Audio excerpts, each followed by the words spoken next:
మధ్యలో గత ప్రభుత్వం ఏం చేసిందో మనంతా చూసాం. విచ్చలవిడిగా దోపిడీ చేశారు.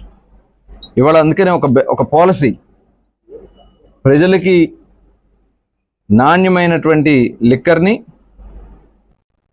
అతి తక్కువ ధరకి అందించాలనే లక్ష్యంతో చుట్టుపక్కల ఏ రాష్ట్రంలో కూడా ఇవ్వనటువంటి అవకాశంతో ఇవాళ లిక్కర్కి ఒక పాలసీ క్రియేట్ చేసుకున్నాం.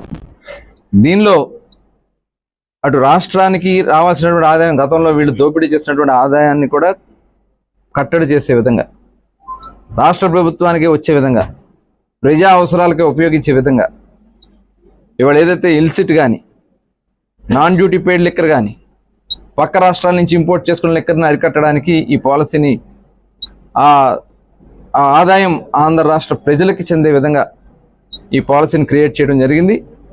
దానిలో మరి మొన్ననే నోటిఫికేషన్ ఇవ్వడం జరిగింది. 3336 షాపులు మొన్న ఫస్ట్ లిస్ట్లో నోటిఫికేషన్ ఇచ్చాం.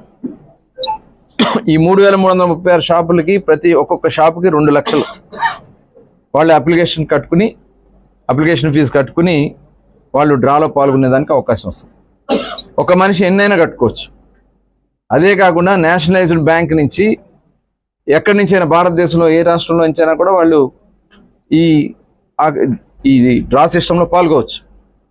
అట్లాగే గ్రామీణ బ్యాంకులకు కూడా నేషనలైజ్డ్ బ్యాంక్స్ ఉంటే వాళ్ళకి లింక్ ఉంటుంది కాబట్టి గ్రామీణ బ్యాంకుల డీడీలు కూడా అలౌ చేయడం జరుగుతుంది. డైరెక్ట్ తీసుకొచ్చి వాళ్ళ అప్లికేషన్ సబ్మిట్ చేసుకోవచ్చు. లేదు ఆన్లైన్లోనే కూడా అప్లై చేసుకునే విధంగా ఈ కార్యక్రమాన్ని పెట్టడం జరిగింది. దీంట్లో కొంతమంది సిండికేట్ చేస్తున్నారని చెప్పి కొన్ని వార్తలు వస్తూ ఉన్నాయి. దాన్ని ఎట్టి పరిస్థితుల్లో కూడా ఉపేక్షించే సమస్య లేదు.